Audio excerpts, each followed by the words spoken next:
Implantation of the blastocyst. Implantation of the blastocyst in the endometrium is essential for the continuation of pregnancy.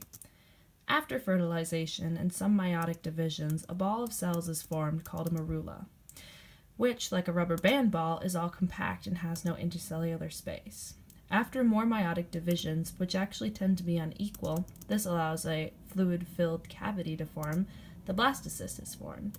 That space that surrounds the inner mass of cells will eventually be the embryo, and the cell layer on the outside will become the placenta. The formation occurs in the fallopian tubes as well as the uterus. Once formed, the blastocyst inside the uterus will implant itself in the endometrium tissue. From the tissue, it will receive nutrients and oxygen from endometrial fluid, which comes from the endometrium capillary network. From there, the blastocyst will continue to divide meiotically to grow into the embryo. HCG stimulates the ovary to secrete progesterone during early pregnancy. Once the blastocyst is implanted, it releases HCG hormone, which causes the corpus luteum to secrete progesterone and estrogen. HCG concentration also continues to rise over 8 to 10 weeks, so menstruation is put at a halt because progesterone and estrogen inhibit FSH and LH, which means no more eggs are released. Progesterone maintains the endometrium where the blastocyst is forming.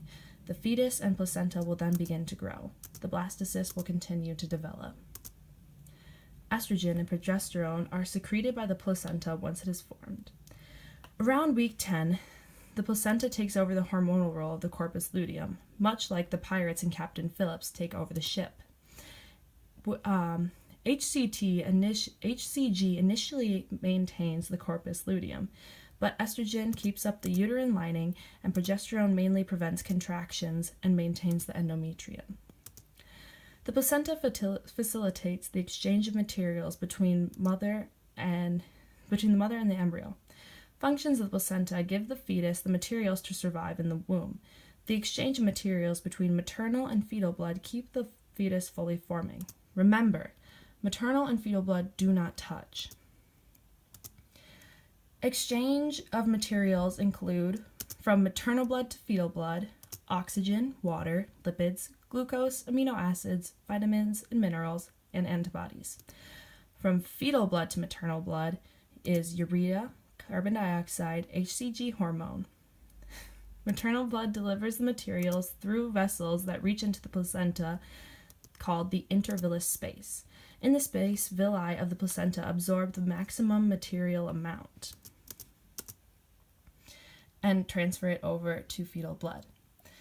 Deoxygenated blood and waste materials are excreted via umbilical arteries, while useful materials enter the fetus through umbilical veins.